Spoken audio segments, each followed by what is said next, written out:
Hello.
Because Hello. okay. I hope you are back. Because you are back. Okay, sir. Okay, then we can start now. I welcome Miss for the welcome speech.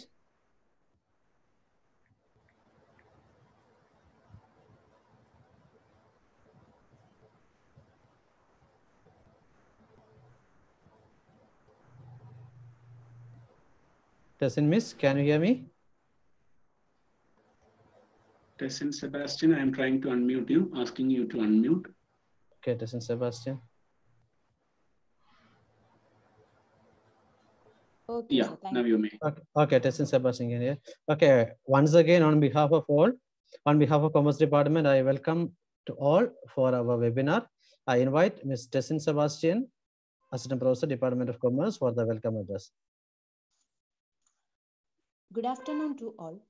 On behalf of Postgraduate Department of Commerce, Lissah College, it's my great pleasure to welcome one and all to today's webinar titled Is COVID-19 is a Reset Button for Business by Professor Rishikesh KB. In this occasion, I feel grateful to welcome Very Reverend Father Jose Melotukochil CST, Director of Lissah College. Welcome, Father. I would also like to welcome our beloved Principal, Dr. Benny Joseph, to this session. Welcome, sir.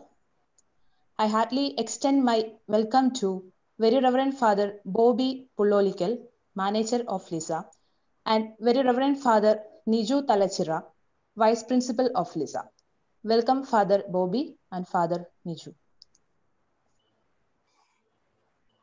It's my great pleasure to welcome our resource person, Professor Rishikesh KB, to this session. Welcome you, sir.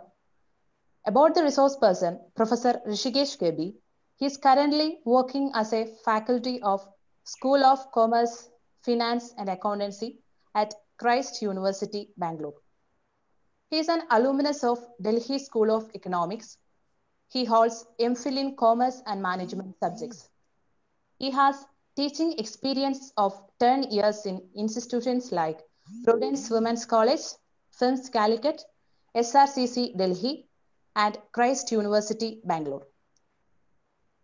He worked as Senior Research and Publications Associate at IIM Calicut. He has 30 publications in peer-reviewed journals and a book translation titled Globalization and Changed Society to his credit. He is a life member of All India Management Association, All India Commerce Association, All India Management Scholars Association, and Bangalore Management Association. Once again, I welcome all the participants to the webinar titled Is COVID-19 is a Reset Button for Business by Professor Rishikesh KB. Now, I would like to welcome Dr. Benny Joseph, Principal of Lissah, for a few words. Over to you, sir, Dr. Benny Joseph.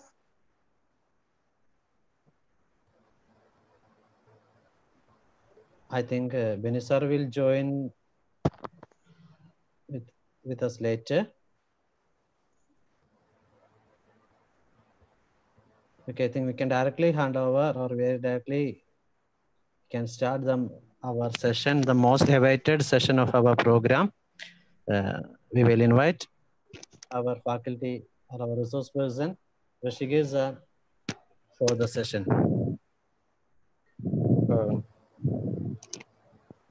Thank you. Thank you very much, the host, the organizers of this event, for that very detailed and elaborate introduction.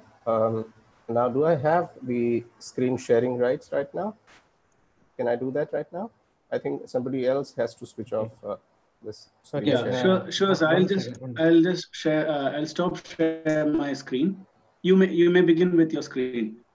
All right, sir. And one important thing, all the participants, please note that please switch off your camera and mic. All the participants, please switch off your camera and mic. Rishikesh sir, you may now share your screen. I hope it's available for you now. Is it visible, sir? Yes. Wonderful.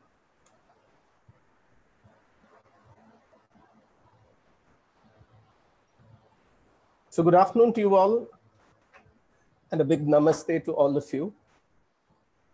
I hope you know what namaste signifies. It says, I respect the divine spirit which is present in you and me in equal measure, which means all of us are equal in some of the other respects. And also, I've used this slide more because I don't want to place myself at a higher pedestal and preach a lot of things which probably, if you look at the number of people who have registered, I'm told yesterday that around 700 plus people, as of maybe around 1:30 today, it was around 760 plus people who've registered across the globe and they are watching it online. And the collective wisdom of most of what all of you are holding is much higher than the little insights, which I'm going to share probably in the next 2 hours of the interaction that we have planned as part of this webinar. So what I would at the outset prefer to say is, as a disclaimer, I'm not an expert in this subject. All the ideas that I'm going to share is probably out of my personal interest in this topic, and also a little bit of additional reading which I've done, mostly because I wanted to stay updated. I wanted to stay relevant. I wanted to find out what exactly is happening. And it so coincided that this Lissah college had planned for such a session. And I, at the outset, thank and appreciate the confidence which this institution has reposed in me. Special thanks to Professor Vikas and his team who had initiated this conference or initiated this webinar. And I also need to thank Professor Lijesh, who's also my colleague, who had given a reference that here is such a person who could talk about this. Thank you very much, Professor Lijesh, sir. And above all, I think I must thank all of you who've come, who've decided to spend some time with me. Because you could have been elsewhere. You could have done multiple other things. You could have gone for a movie. You could have spent your time with your family, with your friends or your relatives, but you've chosen to spend some quality time and have some sort of a positive engagement and some sort of an academic discussion, which I hope all of us will benefit. Above all, I also hope and wish that all of you are staying healthy and safe. And as I said, as there are so many people across the globe, it actually increases my responsibility. So at the outset, let me say once again, thank you to the management and also to all the team who are working hard to make this possible. And also thanking all the participants who have registered and have come online. Well, as an academician, when I say academician, I work as a faculty. I work as a professor in a university. at Bangalore, Christ University in the Department of Commerce, Finance and Accountancy. As an academician, if I do a self-assessment, I tend to get confused sometimes when I step out of my classroom. The most pertinent question which I always have is, am I relevant, as a faculty at the individual level? And I try to kind of correlate it with the organization that I work. Because the organization that I represent and also I work for, standing relevant, that's something which I always get confused. And that is what I'm trying to answer as well. When I say I'm trying to answer, believe me, I'm not here because I have an answer to all your questions, but because I have a lot of questions to which I'm seeking an answer. All right, so I've been doing some sort of additional reading, some sort of research based out of my own interest, trying to find answers. And all the knowledge or the wealth of ideas that I'm going to share with you, I'm standing on the shoulders of several researchers. And most of these research ideas are not my own, as I've mentioned earlier. Individual researchers and organizations like IMF, World Bank, McKinsey, Deloitte, and a lot of other organizations whom we consider as a reliable and valuable source of research, which they bring out quite often. So it's just a collation of ideas which I've come across and which I've found interesting. When I say I'm confused, it's not because I lack clarity, it's because I'm seeking clarity. A couple of years back, I joined Christ in 2010 and I took a break and rejoined in 2017. And the first task in the department meeting that was assigned by the dean of my university, who's also my PhD guide, Professor Tommy K. Kalerikal, he asked me, Rishi, what is the change that you've seen in the past 2 years when you were not there in this campus? As I said, I took 2 years break from that campus and I started working at the Indian Institute of Management in the Research and Publications Division, and then I rejoined. Now, that time when Tommy sir had asked me to share what I feel, I was also reading a book called Corporate Chanakya, which is quite popular, one of the best books on strategy. I was reading that book and there is a beautiful narration of a small context. And I actually said the same context because that's what I felt at that moment when he raised that question. And the context is somewhat like this. Well, there is a bike expedition group and the team leader of this bike expedition group said, we all need to meet because I have an important announcement to make. And it was a campfire and this team leader makes this announcement.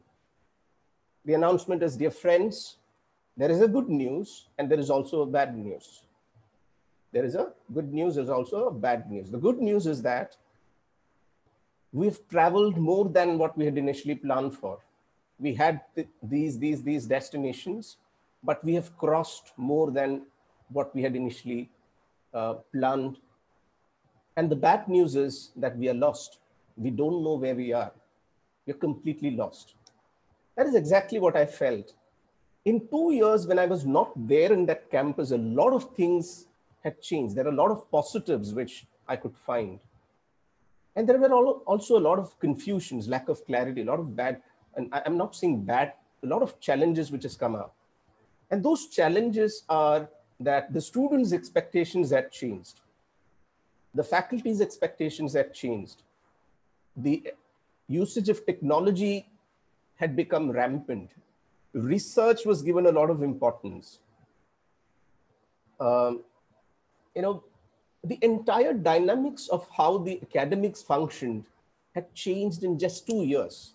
And I would always say that what had changed in 2 years was much more than what had changed in the past, I would say 8 to 9 years, which I had associated with that institution. So the point which I'm trying to say is change is something which is very rapid these days. We always say what is unchanged about change is that changes will change. Change is something which is very constant, very rapid.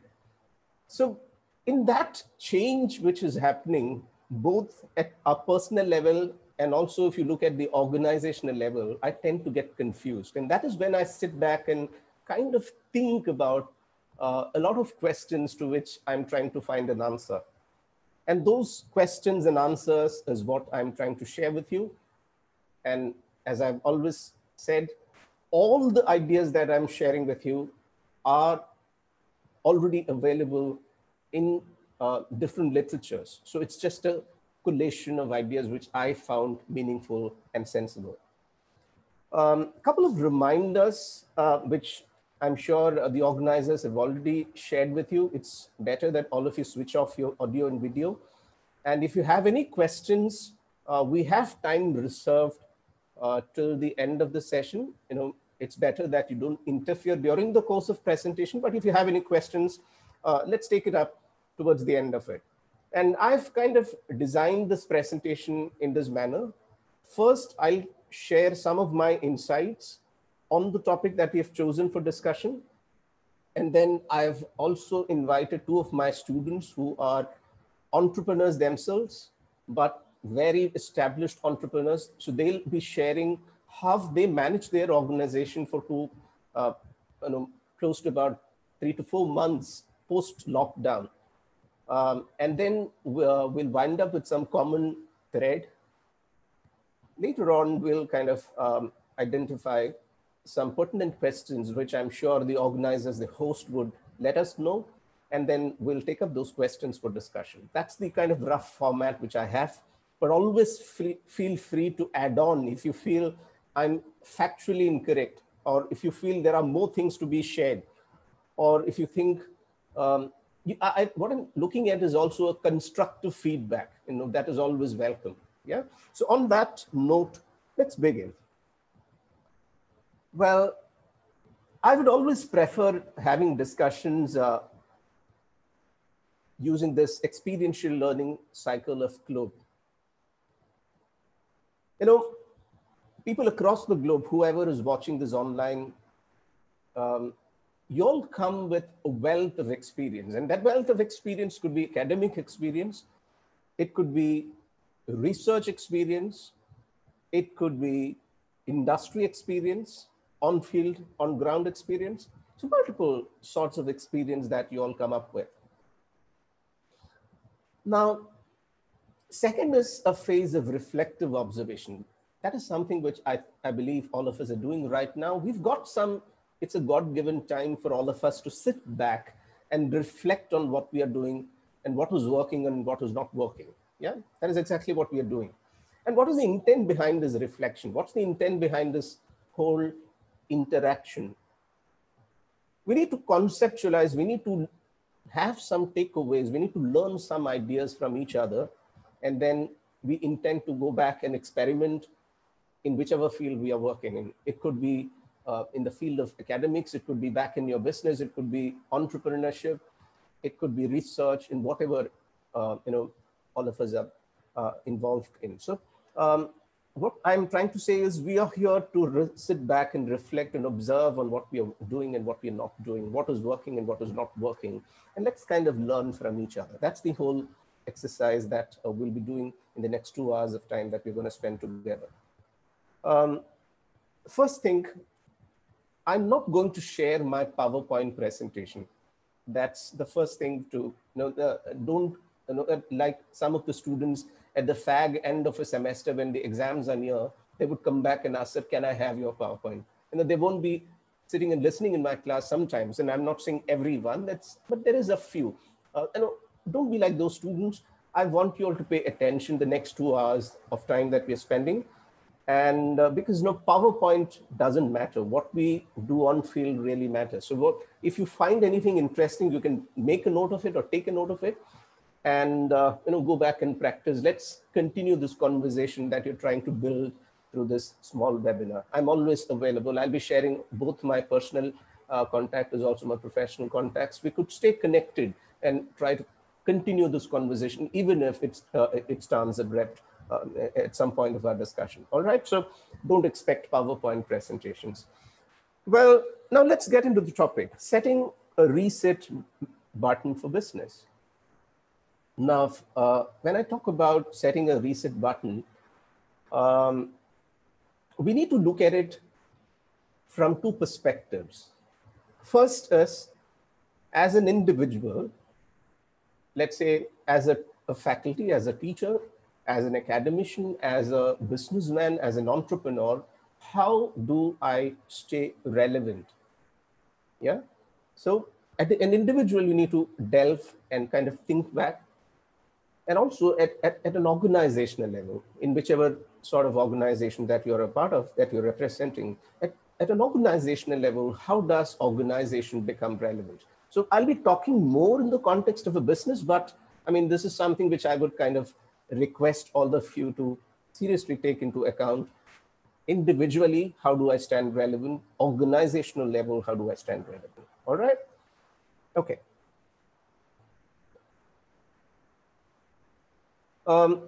Is anyone who knows Chinese? I mean, anybody who could read this?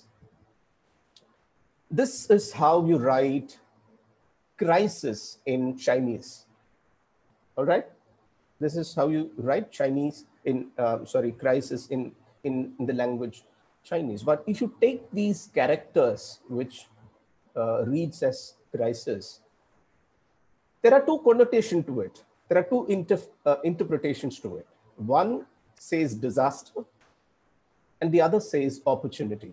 Well, that is exactly what we are going to discuss. Every disaster, every crisis, every challenge comes with an opportunity. There is a silver lining in the cloud gathering. In almost all crises, there is a possibility. So how do we create that possibility is what we are going to discuss. All right. How do we create at an individual level and also at an organizational level? So I'll be sharing various thoughts, and as my professor, one of my most, I've never missed his classes. There's this Professor A.F. Matthew at IIM Kozhikode, one of the most sought after professor at IIM. He used to say whenever he discussed an idea, just think about it. You know, that is something which I would urge from all the participants. Just think about the ideas that I'm going to share with you. All right. Okay. So here we go. I'm sure you've heard about this person called Donald Rumsfeld. He made a brilliant statement which is relevant in multiple contexts. He said there are known knowns, there are known unknowns, and there are also unknown unknowns. This is true with any crisis. This is true with any discipline that we learn. This is true with any venture that we are into, whether it is business, whether it is research, whether it is into teaching. I'm referring to these three because that's the broader demographics which I found when I was going through the registrations. We have got around 760 registrations. Most of them are researchers. Most of them are academicians, faculties at various institutions. So I'm just referring to those three. I mean, say it be any discipline, there are known knowns. A lot of things that we know, a lot of things that we know that we don't know, and there are a lot of things which are unknown unknowns. Yeah, this is true with the current crisis that we are in, which let's refer to it as the pandemic or the COVID, whatever it is. But on the other hand, there is another way of looking at it. When I said, in Chinese, when you write crisis, there is an opportunity is also a disaster that you look at. There are a lot of things that you cannot control. All right. What is 4IR? I am referring to it as the fourth industrial revolution. I'll be talking a little bit because I feel the current crisis that most of the organizations are in is not only because of this pandemic. The uncertainty had actually started probably around 10 years back. Yeah, when we had this fourth industrial revolution. So I'll be talking a bit about fourth industrial revolution and then also the kind of the virus and its related crisis. Then talk about news and infodemics. I mean, this is something which is not in our control. Closing of academic institutions is not in our control. Reactions of the government is not in our control. And a lot of other things are not in our control. But what is it in our control? There are a lot of things which are in our control. Your mood, your reactions, your decisions, a lot of things are in our control. So what mood do we set in the organization that we work? What mood do we set for ourselves? How do we react? I think the better word would have been respond. Reaction is quite impulsive. Respond is a little more thoughtful. So how do we respond? And what kind of decisions do we make, is something that we have in control. So I've divided the whole presentation into three. First, I'll talk about triage. Second, about the transition and transformation.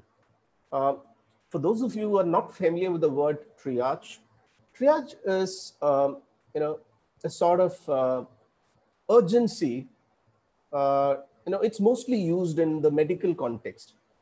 It's a sort of an urgency to decide on which wounds, which illness to be treated first. You decide an order in which things are to be treated. This has to be done in a crisis. This has to be done in any challenge. I think in project management, we teach something called VED analysis: vital, essential, and desirable. The most important things to be addressed, then the essential things, and then the desirable ones. Similarly, in triage is where we prioritize what needs to be addressed. So the first part of my presentation is about the triage. Second is about the transitions which are happening, both at the individual. I'll be using the word individual and organizational. One is what sort of transition has to happen at the individual level and also at the organizational level. And third is what is the transformation that individually and organizational level we are looking at? How do we survive this crisis? How do we survive this pandemic? How do we, kind of build a resilience amidst all the chaos and the confusion that we're currently in? So that's the broader framework on which I'll be doing my presentation. Okay, let's begin with the triage. I hope you've got an idea as to what is triage. It's about prioritizing what needs to be addressed, which is mostly used in the medical context. Now, let me begin with a small exercise. How many of you can relate with this document?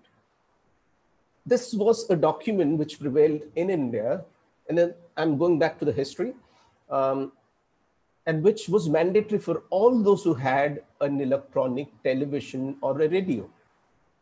This is a license which you had to renew every 6 months. All right. So you call it the radio television license. And I still remember my grandparents used to say that in television, half the movie was shown on a Saturday and the rest half was shown on Sunday. And that too only one movie in a week. That is how it was about, I would say, 30, 40 years back, close to 35 years back. All right. But today, fast forward, in marketing, there is a concept called agony of choice. We are confused as to with the number of options that we all have. There's so many channels, so many news channels. So my point here is till 1985, 15 rupees was the license fee for the radio and 50 rupees for television. And if you're carrying any of these gadgets, you had to even take a ticket. All right. That was the scenario till 1985. I'm so sorry, it was not 1983, it is 1985. Okay. I'm just giving you a broader context. I want you all to cross-connect these points and later make sense out of because probably towards the end, you would understand why I'm discussing this broader historical perspective, why I'm creating a macro perspective to understand the challenge or the crisis that we're currently in. Now, this date has an historical importance, 6th of August, 1991. Any guesses? If you have an answer, you could shoot out your answers in the chat box. Well, 6th of August is when I would say it's a great historical divide which has happened, because that's when internet became accessible for all of us. Internet became accessible for the public. And this date, I would say, is historical because from local and linear, things had become global and exponential. Again, I would say, think about it from an individual perspective as also an organizational perspective. The opportunities at the same time, the challenges had also come with it. Local opportunities and linear opportunities had become global and exponential. Now, it is post 1991, we got an abundance of information with our access to internet. People have started going abroad for job, increased in number, for their higher studies, increased in number, organizations having presence from local to global.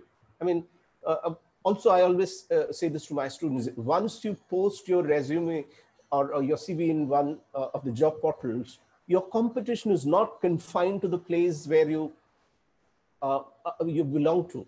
The competition becomes global. At the same time, the opportunities also become global. This is true with individuals as much as it is true with organizations. So from linear and local to global and exponential is a major change which happened post 1991, 6th of August. So the first, I was referring to how in 1985, the opportunities of entertainment through radio, or not just entertainment, infotainment, information with entertainment that we have had access to was limited.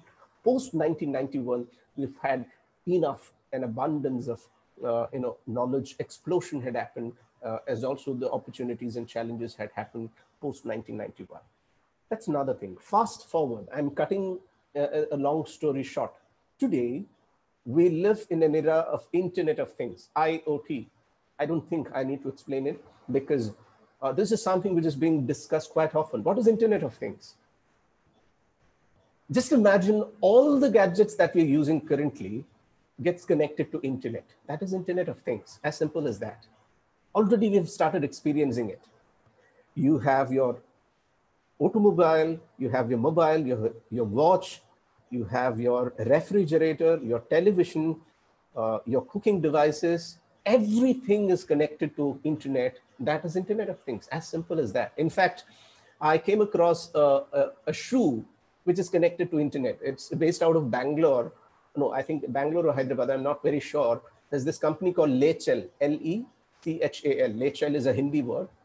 Take me in, or I don't know how literally it gets translated. And this Lechal shoes has Wi-Fi embedded. Just imagine a world where everything that you're using is connected to internet.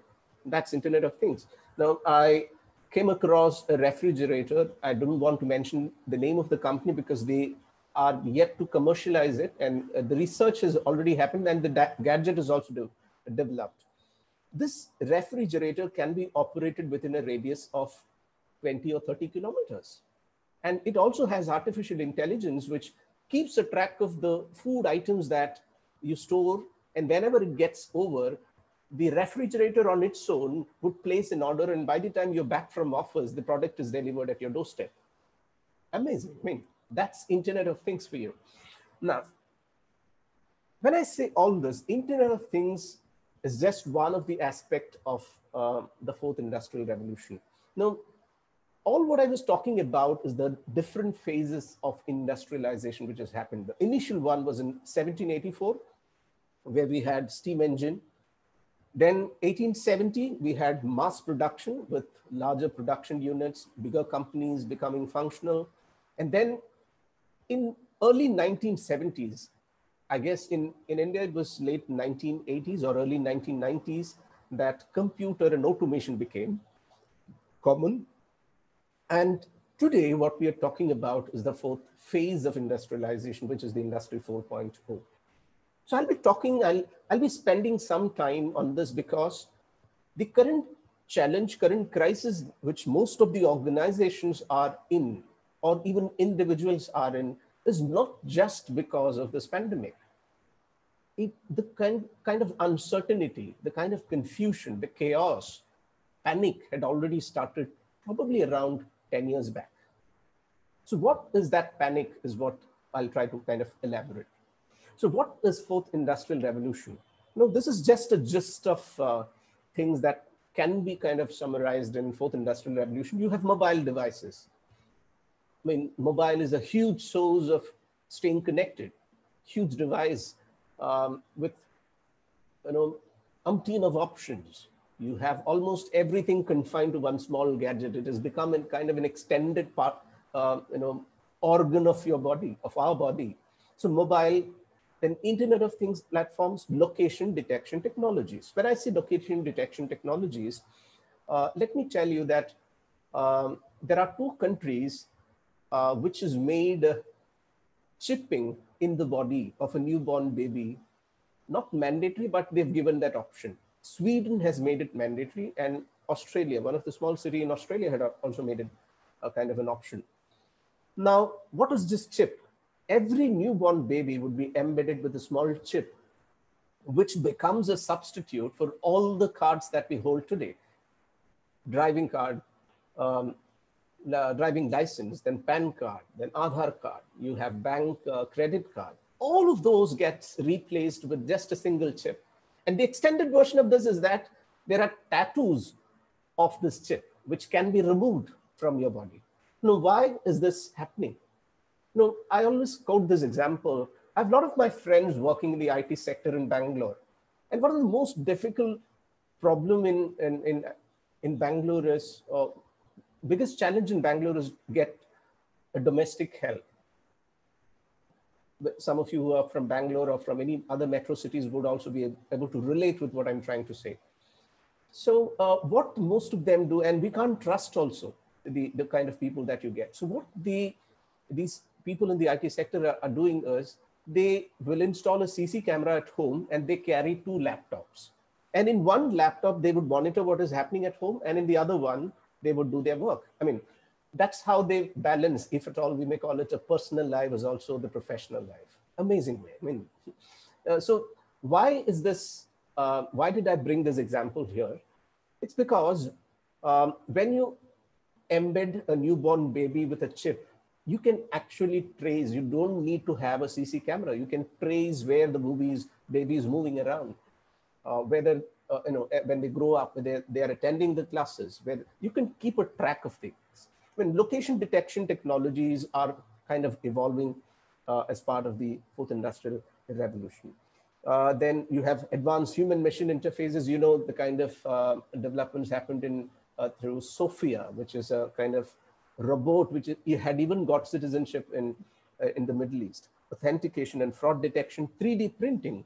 What is 3D printing? You know, anything that you imagine can be printed using this 3D printing. In fact, a whole building was constructed, was just printed using a printer. So there are smart sensors, there is big data analytics, there is augmented reality.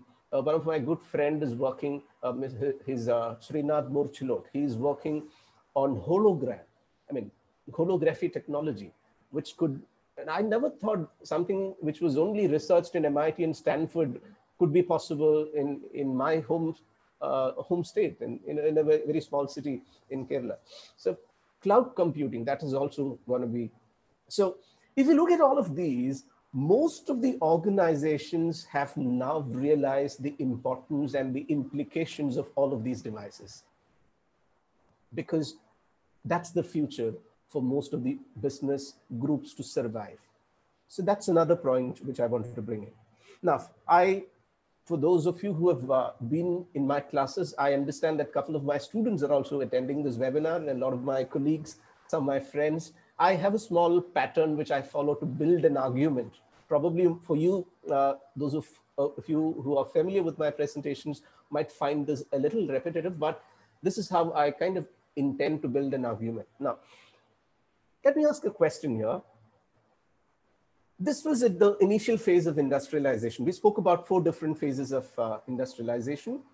You get to see a person doing something. What is he doing? He's reading out something, and you also get to see a lot of people, they're doing their work. Now, this was considered one of the highest paid job in the initial phase of industrialization. And the name of this profession is LECTOR, which is lector. LECTOR, lector, not lecturer, it is lector. Now, I have another image over here, pretty much similar. Now, why did I bring this for the discussion? Do you get to see this job now? We don't see a lector these days in any of the organizational premises. So one point which I'm trying to bring in here is, a lot of jobs which were prevailing in the initial phases of industrialization is going to vanish. And that is what a report which came in 2017 December, which is the McKinsey's jobs report, which says that by 2030, 30% of the current job which people are involved in will get automated. And 75 million to 375 million people are going to lose their job, which means it's time that we as individuals realize what is going to change. Do we stay relevant? Will our organization stay relevant? That's a perspective on which we need to build our kind of argument and kind of build our conversations. So just one thing which I wanted to say is, as per this report, 400 million people are going to lose their job by 2030, which is not very far, hardly 10 years ahead. 400 million people are going to lose their job. I'm not going into the details, but these are, whatever references I'm giving, please do read more and try to understand the broader context which I'm trying to set for this discussion. Yeah, I've kind of made a reference here and there. So if you find it interesting, please do bring in your classroom conversations or wherever you find it relevant. And what is the kind of implication this mechanization is going to bring in? As I said, 400 million, 9% of the work hours in India is going to get automated. In United States, it's pretty more, and the highest is in Germany. 24% of the work hours will get automated, will get mechanized, which means people will get substituted with technology. Yeah, that's the kind of future that we are heading towards. Now, it's not something which is there in a report or a research article. I have concrete examples. Now, how many of you have heard about this hotel called Flyzoo? Flyzoo is a hotel owned by Alibaba Group. And the amazing thing about this hotel is there is absolutely zero human intervention. Right from entry till exit, there is zero human intervention. So business models have already started adopting technology wherein they don't need people, they need technology. They would fulfill their work. They would, kind of do their work only with technology. That's enough. Technology is enough. And I don't want to again quote the name of the IT firm. One of the IT firm in Bangalore, they've bought 4 robots which could actually replace the working hours of almost 20 laborers' job. One day work can be done in just 5 minutes by all these robots. Just 5 minutes, which means a lot of human labor will get replaced with this technology. I don't want to play this video. Okay. Now, don't think that it is only confined to business. It has also come to our office spaces. How many of you are familiar with this person called Ashok K. Goyal? He's one of the most sought after faculty on artificial intelligence. And he did an experiment. It's very interesting. For those academicians and researchers, this might be interesting because Ashok, what he did is, Ashok K. Goyal, professor, there's this concept of teaching assistants. Yeah, along with the actual faculty, you also take 1 or 2 for the kind of classroom administration, taking attendance, conducting quizzes and all of that. So one day he had a teaching assistant called Phil Robbins. I'm not very sure of the name, but Phil is his first name. And what happens is, after about a couple of weeks, the students, especially the girls, were so impressed with this teaching assistant that some of them decided to fix a date with this teaching assistant. But later on inquiry, they found that this teaching assistant is not a person, but it is a chatbot, which means even in classrooms, technology has invaded. It's not just happening abroad, it has also happened in Bangalore.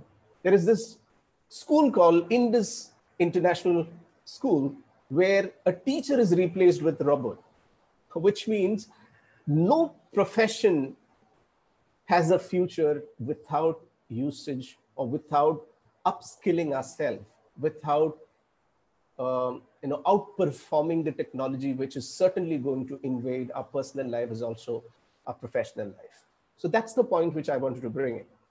Now, think about this. Personal assistants, you have Siri, Home, Alexa, that would get replaced. AI lawyers, we have technology called ROS, 90% of accuracy in decision-making than 70% for humans. We have doctors, autonomous drivers, AI investors, facial recognition, which means almost every profession is under threat. Doctors are losing job in US because you just enter your problem online. The cloud server gives you a perfect, a precise solution. So is the case with lawyers. Lawyers are losing job. Accountants are losing job because all those repetitive, monotonous work is getting replaced with technology. So the point here is, how do you build an organization? How do you build a business group which stands relevant, which can outperform technology? How do you become relevant? How do we as individuals become relevant? These are two questions which I'm kind of trying to discuss throughout this conversation that we're trying to build in. So this was a kind of a broader context that I've set for the discussion. I still haven't started my presentation. This is the kind of a broader macro perspective I thought I'll build on. I kind of found two interesting articles. I'll just summarize it. The Future Shock. It came in the week, and they mentioned 5 indicators of this 4th industrial revolution. One is AI and the intelligence explosion, which is going to happen. The other one is the gene editing. Quite interesting. The second one is biotechnology. The third one is gene editing. And in gene editing, you have even designer babies, which means you don't have to do that. You can actually design babies. You could actually design babies and custom design the intelligence, the custom design the qualities, the color, the traits, what you want. You could actually do that. I mean, this was an interesting cartoon which I came across, less effort and more comfort. You have tech tycoons, you could buy golden athlete, you could music genius, anything is possible with gene editing. Now, brain hacking is another interesting technology which is going to invade our personal lives, also in our professional life. Nanotechnology is going to happen. And this kind of, one of my good friend had shared this, Dr. Jen Thomas had written an article in Manorama, which kind of summarizes what all makes the 4th industrial revolution. This is what is going to invade into our personal as also a professional life. And there's a beautiful article written by a professor, the Dawn of Singularity. Please do read that. I mean, I'm just giving you references so that I'm just creating a curiosity for you to kind of read more and understand the kind of uncertainty, the kind of complexity that we are going to deal with in our life ahead, both at the individual level as also the organizational level. Yeah, the Dawn of Singularity. Brilliant. Ray Kurzweil is the one who had written this amazing article. Now, when we talk about the 4th industrial revolution, I started my discussion with 4th industrial revolution. It is unprecedented. It is not like a computer. The person behind Tesla Motors, even he had said that it is like the artificial intelligence is like a nuclear bomb. It is more catastrophic than any other technology that human beings have invented so far. And so is the emotion, so is the thought shared by Jack Ma. AI will cause more people pain than happiness. A key social conflict will be the rise of artificial intelligence. There'll be longer life expectancy. Of course, science will advance, but at the same time, there'll be an aging workforce fighting for fewer jobs. So this is how you'll have to think about at your individual and the organizational level. How do we fight all these challenges? Yeah, all right. Let me go to the next slide.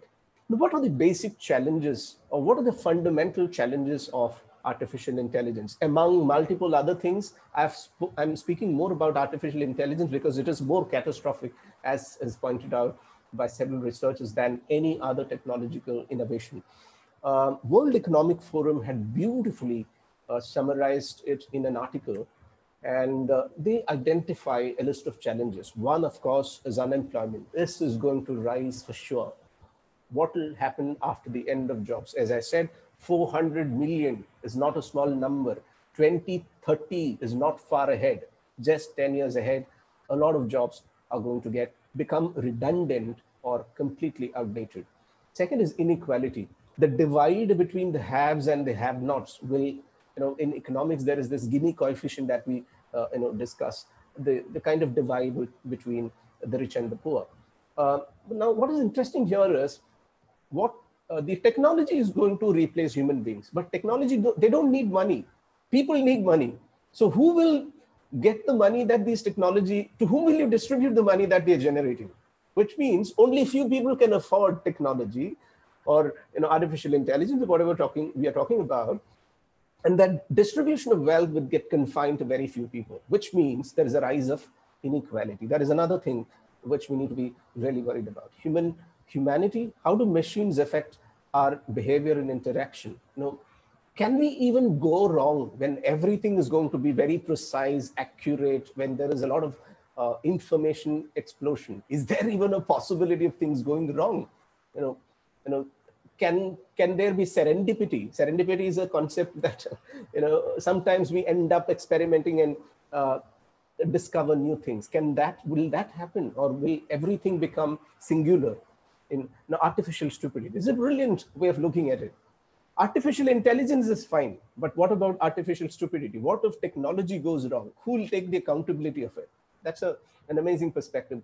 Raises drawbridge. Once the technology itself starts thinking, they might turn racist. Security, ethical aspects, security aspect of the data, privacy, ethics, that is another. Evil genies, singularity, robotic rights, unintended cost. So lots of things. I'm not delving deep into these aspects, but that's another article which I want you to read further and understand the challenges of artificial intelligence. And they talk in depth about the fourth industrial revolution as well. Now, coming to this aspect, which is more about privacy and ethics. A very lighter way of presenting it, my wife asked me why I spoke so softly in the house. I said I was afraid of Mark Zuckerberg. She laughed, I laughed, Alexa laughed, and Siri laughed, which means there's nothing private that we'll have in our life ahead. Everything, this is what even Mark Zuckerberg had said. In technology, in front of technology, you are stripped naked. There is nothing that you can say is private. Everything is public. Everything is captured. What you like, what you comment, what you write in social media, the places where you tag, all of those are captured for some of the other reasons. The places that you visit is all captured, and there's a huge database for the travel companies. What political stance that you take in the social media, it's captured for the news, the print and the news media. So all of those are captured without your knowledge, without your consent. So ethics is another thing. Privacy is another thing, which, privacy is a myth. As much as democracy is a myth, privacy is also going to be a myth. Now, all what I was talking about is the age of change. Things were changing. And you would find that it's absolutely chaotic everywhere. I haven't spoken anything positive. Mostly what I've been talking till now was chaotic, confusion, lack of clarity. We don't know what is going to happen, uncertainty. This has happened in our personal life as much as it has happened in organizations. Now, this is beautifully being presented by this American Army, the US Army, and they've used a term called VUCA, V-U-C-A, which is also used in this fourth industrial revolution chaos context, which is volatility, uncertainty, complexity, and ambiguity. Yeah? Everything has become volatile, uncertain. We don't know whether we'll have job, what we have now may be relevant tomorrow. Complex, things are becoming, do you think mobile phones have eased our life? No, it has made our life more and more complicated. You don't have a network, that is one problem. You don't have a Wi-Fi, that is another problem. You have a Wi-Fi, but you're not able to access certain,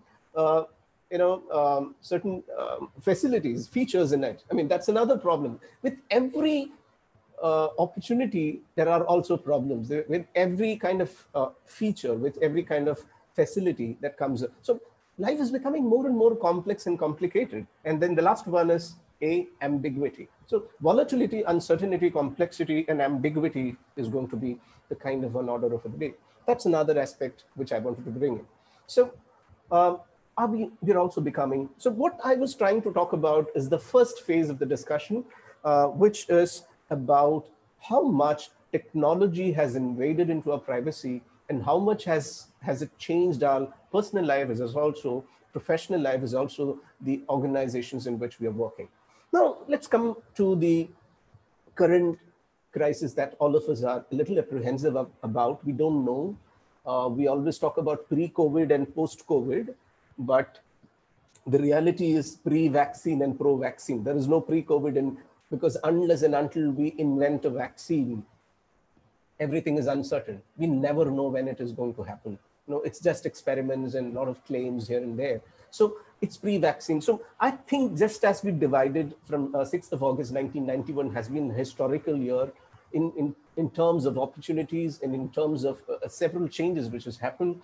I think 2021, though these are years which is going to become historical for so many reasons. So let's, for the time being, for the sake of convenience, let's take it as pre-COVID and post-COVID. Just take your own examples, try to relate with yourself. Earlier, the work was 9 to 5. My office timing starts at 9 o'clock, it gets over at 4 o'clock. And after that, it's not that I don't have work, but I had a record of the time that I spent in office, and then I knew what was my personal time. But future could be, even now, I don't know how many hours I spend every day. On an average, about 1 or 2 weeks back, I was calculating I'm spending roughly around 16 to 17 hours a day. My preparation is online, my delivery is online, the assignments are online, the assessments are online, the admission duty is online, the invigilation is online. Then after that, I'm looking for entertainment, that is also online. I mean, look at the amount of screen time all of us are spending. And you don't know how much time that you spend. The work time is like anytime, anywhere. It could be anytime, anywhere in future as well. That could become the new normal. Yeah, that could become a new world order. So the past has been 9 to 5. Future could be anytime, anywhere. The company used to give equipments for you. There is a concept of build your own BYOD, build your own devices concept, which was becoming popular. And of course, for security reasons, but the future is you could use any device, but what would enhance, what most of the organizations would enhance is the security feature, even while you're working from home or work from anywhere. That is a new concept which State Bank of India has come up with. It's not work from home, it's work from anywhere. I mean, that's newer concepts are evolving, as and when we end up getting a new crisis. So what I'm trying to say in this slide, we were talking about the different challenges that the fourth industrial revolution has brought in. Now I'm talking about the kind of challenges that the current COVID and the pandemic has brought in. Now, if you look at the sectors which are hard hit by the recent pandemic, which are those sectors? There is hardly a sector which is not hit by this pandemic. Yeah, there are several. Almost every sector is really hard hit. I was talking to some of my students who are working in the hospitality sector, some of them who are in the airline sector. All of them are really hit bad. The most affected is hospitality, restaurant, the tourism sector, airline sector. Many are not paid because there is everything has become, the business has become standstill. Yeah, so it's almost every sector that is. I actually wanted to play a video, but I'm skipping for the lack of time. But on the whole, if you do a self-analysis, how is it that you are all impacted with this current crisis? One, is it that there's no impact? Is it that we've started working from home, or is it unemployed or underemployed? Underemployed is where you're paid less for what you're actually qualified for. Is it this what is happening, or is there something more? I think most of us would fall in that red zone, which I've marked in the screen. We are overwhelmed with work. We don't know how much time that we work. And in fact, one of my friend in Mahindra, he is a senior manager, he was telling, I don't know for the past 3 months what I'm doing to earn my bread and butter because I don't know what my office time is and what my personal timing is. And yeah, so both has become one. I mean, personal and office time has become one. Another scenario which is emerging is the kind of emotional problems, burnout, fatigue. Satya Nadella had said that it's not going to stay for long, this work from home, because it has unintended consequences, which are mostly psychological in nature. So this may not stay for long. That's one caution. I'm just giving you pointers. You'll be able to cross-connect all of this towards the end of my presentation. Yeah. So just keep all of these things in mind. Now, there was a lot of employees will have to leave the job poaching. If you look at US statistics, one out of every 5 US citizens is out of job. This is as per, if I'm not wrong, April 2020. As per April, so the crisis is not unlike what we had earlier. It is unprecedented. It is unimaginable. The consequences, the repercussions of it is unimaginable. Now, so as I said, almost every sector is really hit bad for this crisis, right? All right. And also, if you look at the global recession trends, IMF says that we are headed towards a severe recession than what it was in 1930s. We had a deep depression. It would be more severe than what it was. But do you think the kind of pandemic or the kind of crisis that we're currently in, or let's not call it a crisis, a challenge, because that's how we find an opportunity, that the challenge that we're currently in is new? No, there were several pandemics, several crises, and we've come out of it. We've come with solutions. Now, let me look at some of the serious consequences of the current pandemic. I mean, I've relied on a report which came in Economic Times. It's a brilliant piece of work. I would urge you all to read that and also understand it's an amazing work. The first crisis is about the severe loss of job. Bloomberg predicts that 13% of global merchandise would come down. 32% would be the plunge as compared to the Great Depression of 1930. 32% more than what we had in 1930s. Global GDP is also set to decline 2.5% as per the World Trade Organization. And we are going to hear about unheard of job losses, the magnitude of layoff. You could even hear something like Zoom firing. You get a Zoom meeting and you are asked to leave the organization. It could be ping slips used through emails. You get a ping slip, you're asked to leave. It could also be a WhatsApp goodbye. So these things are expected. That's the first, severe loss of jobs. Second is salary cuts for many who are who do retain their jobs. If one is lucky enough to retain a job, even with job cuts or salary freezes, better hang on. And that is one strategy which, some of my students, they just called me up, during this crisis, and they said, sir, I had already resigned my current job and I was expecting a call from other company. But what has happened is neither am I placed here nor there. I mean, they are neither here nor there. That's a worst scenario, because they've been maintaining a certain standard of living and now they're relying on their parents, on somebody else who has to meet their expenses. So salary cuts, even if it's going to happen, it's better to hang on, because that's something which we can't help out. Economic Times survey says that more than 60% of the people whom they interviewed, they are expecting a salary cut.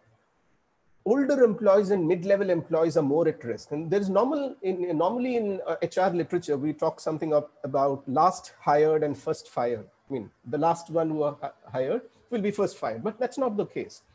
Even older employees, there are a lot of concepts like right sizing. It's a very, very diplomatic way of presenting things. We are not downsizing, we are right sizing, right sizing, bright sizing, downsizing. All of these things are going to happen even at the people who are in the age range of 35 to 50, because they would prefer younger employees who are more, not in terms of experience, but in terms of newer skills. So that's another prediction as per this report. Now, another thing is anxiety, frustration. It has already begun. One of my friend, Advocate Saji, he's a legal advisor, MS Saji, is a legal advisor to one of the big business giants based out of the Middle East. And one fine evening, we end up hearing that he jumped off a building and he committed suicide. And he had actually invested in petroleum, expecting that there is a good future. But what, the entire mobility itself is on halt. None of us are taking our vehicles outside these days. Especially after the lockdown, the demand for petroleum had come down. I mean, anxiety, frustration, helplessness, even suicides are expected. Now, entrepreneurs are at risk. That's another aspect that we'll have to discuss. 57% of the business, the entrepreneurs in US are going to lose their business, and 2/3 is going to shut forever. That's what the predictions are. But in India, we have something called the fund of funds, which was offered by Nitin Gadkari, around 1,000 or 10,000 crores announced for medium scale in industries in India. But if you take the statistics, around 110 million people are working in this medium scale enterprises, which is kind of contributing 30% to our GDP, which means a lot of our GDP is going to get affected. The employment is going to get affected. The medium scale and medium enterprises are also going to get affected. That's another. Frontline jobs. What is frontline jobs? People who work in the front line, like for instance, even amidst crisis, the police, the doctors, they were the front line fighters. So most of these those jobs would become less attractive because they are highly prone to the diseases. The jobs in contact with others. What are those jobs in contact with others? For example, doctors, nurses, ambulance drivers, firefighters, therapists, or delivery boys, retail sales, cashiers, restaurant servers, flight attendants, then probably the barbers, the fast food chains, all will become a less attractive job. So a lot of people won't go for that job. That's a business pandemic. Now, multiple jobs will have to rely on multiple sources of income. People will have to start working 2 or 3 jobs at a time. I'll talk about gig economy in the later phase of our discussion. That's also going to evolve. And informal economy is at tatters. Now, what is the informal economy? 450 million crores are in the informal sector, going by the statistic. When we talk about informal, the immigrant workers, the migrant workers, most of them are dejected and disappointed, especially by the way we have treated them during this crisis. I don't want to delve more into it because it's something really sad, and feel sometimes even apologetic of a lot of things that because of the helplessness that we are all in. Then another thing is overseas migration is also going to decline. In fact, the overseas education, a lot of students had this tendency of going abroad for their higher education. All those things are going to come down. In fact, I consider him as my mentor, Professor Kulbhushan Baluni. He's the director of IIM Kashipur currently. His son had actually taken admission in China, and I don't want to reveal the amount or the expense which they had to, but they decided to, drop, and they've taken admission at Christ now, which means, the expense which they, overseas migration for education, for job, all those would become a little less attractive. And teaching and learning, of course, this is a platform we are learning from each other, is also becoming more remote, more work from home, more online. Those are the kind of broader, see, when we talk about business, I can't only talk about one segment. When we need to have separate discussion for the Kirana stores, what are the challenges? We need to have a separate discussion for small enterprise. We need to have a separate discussion for medium scale, large enterprises. But I'm giving a broader, a macro perspective of which all sectors, in what all ways is it going to get affected, right? Okay, now I had also read an interesting article which was published by McKinsey. As I said, I mostly rely on McKinsey report, which are reliable sources. I feel that World Economic Forum, please do read all of that.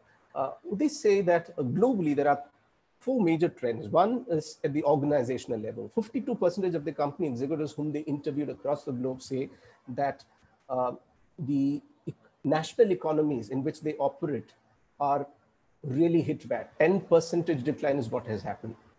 Now, when it comes to the second aspect, which is jobs, roughly around 60%, 20 to 60% of the people across the globe have a feeling that they might lose a job.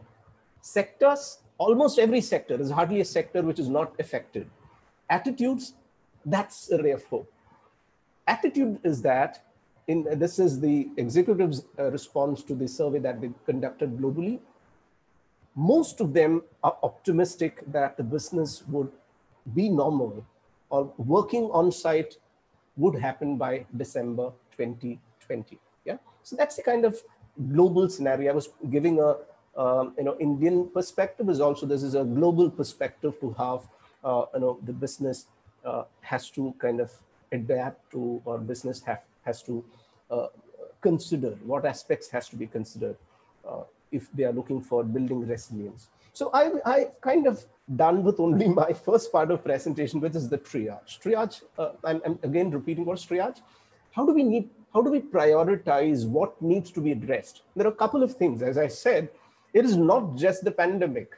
It is the global, the technological revolution, the 4th industrial revolution, which has brought in a lot of uncertainty, and also the current pandemic, which is, has compelled us to kind of prioritize and think about what should be done and what is working and what is not working. Yeah, let's look at the second aspect. I don't know by what time I'll be able to. I'm so sorry for all the participants. You'll have to extend a bit more because I've also invited 2 of my students who will be sharing their experience. So I would need some more time, provided the host and the organizers also permit, because there are 2 more aspects to be covered. Second is about the transition. What is the transition which is happening? I'll try my best rushing things, but if at all there is a kind of spillover, please do bear with me, because I intend to create an impact. I intend to have a sort of a purpose with which I'm driving this conversation is little different, because we need to have some meaningful takeaways, which will happen only towards the end of this conversation. Yeah. So let's look at the second aspect, which is the transition phase of business. Now, what is the transition I'm talking about? Have business transitioned in the past decade? If yes, how? And do a quick exercise and we would kind of sense what I'm trying to say. Car sales has gone down, but Ola and Uber is rising. Restaurants are closing, food delivery is increasing. Tuition classes are decreasing, but online, especially Byju's. Now, traders are struggling, marketplace is striving. Demand is down, consumption is high. Old commission business is struggling, online service is rising. Cell phone bills are going down, internet penetration is up. Now, government jobs are decreasing, especially in Bangalore, cities like Bangalore and a lot of other metro cities. Startup jobs are kind of picking up quite a lot. So what is it that, so you ask your friends who are working, who are running business, most of them, they would say that, no, the business is really dull. But if you look at the global impact of what is happening, things are all normal. I mean, I'm just giving you a kind of ray of hope that everything is not down. What we need to understand here is, it is not the business or the economy which is struggling, only the business models are changing. So most of the business organizations will have to rethink and redefine and think about whether they are in the right track, whether what they're doing is actually what they should be doing. Yeah. So we need to understand things from 4 different perspectives.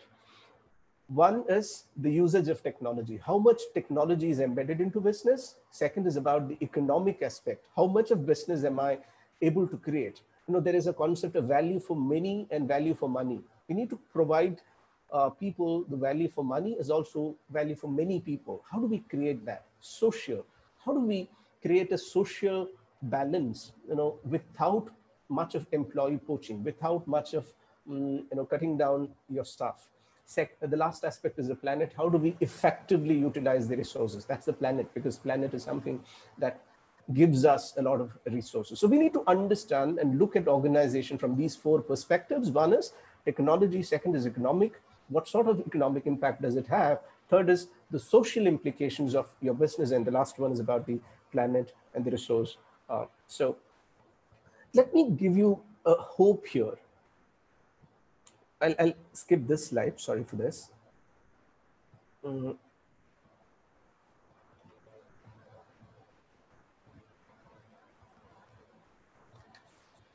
Do you know that there is something common in these three companies, Airbnb, Uber, and Alibaba? All of these companies were started during a crisis. Airbnb and Uber was post 2007 financial crisis. People were looking, most of them lost job. They were looking for an additional source of income, and they had certain things to be rented out. And if you look at the business model, Airbnb and Uber, it all works on renting. And Uber is about renting cars. Airbnb is about renting your house, or could be a place, a location, or So both these business models evolved during a crisis. So was the case with Alibaba. We had, if you remember, there was a SARS virus. Alibaba had come to the market in 1999, but post SARS virus, people were looking for online deliveries. That's where this business group picked up the market, and the rest is history. In fact, there was a stage where even they have surpassed the business of even Amazon. So Airbnb, Uber, and Alibaba, that's the common thread there, all of them. So what I'm trying to say here is business organizations, governments, individuals, all of that is going to change post-crisis, and provided you find an opportunity in building something that you're good at. And how do you do that? It's a time, the time that we've currently got is a time to sit back. I began the conversation with Klobe's experience. And it's a time for us to sit back and reflect on what we are doing. So, and find opportunities, rather create opportunities. Are there resilient business models? Well, again, I have a couple more of examples. There is a common thread in all of these companies. All had started during a crisis. So business is possible to flourish even amidst crisis, even during crisis. Microsoft, HP, IBM, CNN, General Motors, FedEx, Apple, Disney, all of those companies, go back to the history of those companies, you would find that they have all flourished, or either they've started or they've all flourished during a crisis. So economies have changed, business organizations have changed, even amidst crisis. I'll skip a couple of slides. Now, let me take a few examples which I feel is relevant. Amazon, it's not just an online store now. We started off with the fourth industrial revolution. One of the things which has become very common these days is drone. Amazon started Prime Air Delivery, which is a drone delivery. Within 30 minutes of your order, the product is delivered at your doorstep. Now, if you take Tesla, they've started a factory of machines making machines. There is zero human intervention. It's 25 kilometers of this. Now, I got this example when I was having an interaction yesterday with my good friend, Srinath Murchilot, who's started this holographic technology in India. Now, he was stating that there is zero human intervention there. You don't need people at all in this factory. Tesla is on the go. Elon Musk defies, even during lockdown, they could reopen because you don't need people there. You just need a technology to run. If you look at jobs, there is this Yanu, which is a bartender. Bartender means that's another job which is taken away by technology. So it's a very easily relatable example. Robot restaurant. We have one in Indiranagar. I've been there, an amazing experience. Just for an experience, we've been there. I think it started in Chennai first, and then they opened a branch in Bangalore, Indiranagar. So there are the ones who serve are robots. In fact, in Kerala also, there's a film star called Malayil Pillaraju. He is the one who had started a restaurant where you have robots serving. So it's becoming extremely common. Look at the different kind of sectors where technology is being used, is getting replaced. How do you build a resilient business model amidst all this? Bandicoot. I don't want to spend much time. This is a replacement of the manhole cleaning using the artificial intelligence and humanoid technology. Robots are cleaning. So a lot of jobs, this is a team behind that. Drones and AI is also used for precision farming. So in farming also, that's enough. So different segments and sectors. Tata Consultancy is the one who's done that, and the kind of result that they've come up with is much better than conventional traditional farming. Recently, the most recent example is GeoGlass. Geo literally killed the telecom industry. The launch of Geo killed a lot of companies, Airtel, Vodafone. They're all literally, they actually created a red ocean. I hope you are aware of what is blue ocean strategy and red ocean. They created a red ocean, and which make all other competitors completely irrelevant in the business. So it is amidst all this, the bigger giants have already started doing it. Smaller business groups have slowly getting involved in these technologies. So how do you kind of build a resilience amidst technological, there are examples. So those were examples from the fourth industrial revolution kind of challenges. Now I have a few examples of how some of the companies have dealt with during the recent crisis, which is the pandemic. Now, there are 4 examples which I have taken from, again, the same report, Reimagining the Post-Pandemic Organization, which is published in May 15, again by McKinsey. One fast food chain, they did partnering with a health and wellness retailer. Yeah, and that was one way of building a resilience. The other one is one large retailer dusted off a pre-pandemic initiative to launch a curbside delivery business. So completely. So sometimes you'll have to partner with something which you've never experimented earlier. That is one strategy during a crisis, to build a resilience for your organization. Another is you have to scrap your ideas sometimes. The third is about giving work from home option, which most of the organizations have done. This is a financial services company, which in 2 days, they trained 1,000 of their employees and made them capable of working from home. The last strategy, which I mean, some of the recent examples of how organizations have dealt with is redeploying the staff. They trained, there's this retail conglomerate in the Middle East, which has redeployed people in different sectors. That could be another strategy. So I'm just giving you perspectives on how organizations have adopted technology and how business organizations are dealing with or kind of building resilience to deal with the crisis of pandemic. So I'm done with the first 2. I would need another half an hour more, but meantime, I have my students also come who would be sharing their wealth of experience, on ground experience. Yeah. So I'll quickly finish this. So triage is what we have seen. Transition of business organization is also what we have seen, both the fourth industrial revolution related as also the pandemic related. What is the transition, which experiments which organizations are doing? Let's look at the transformation. What is the transformation which organization has to move towards? Yeah? Okay.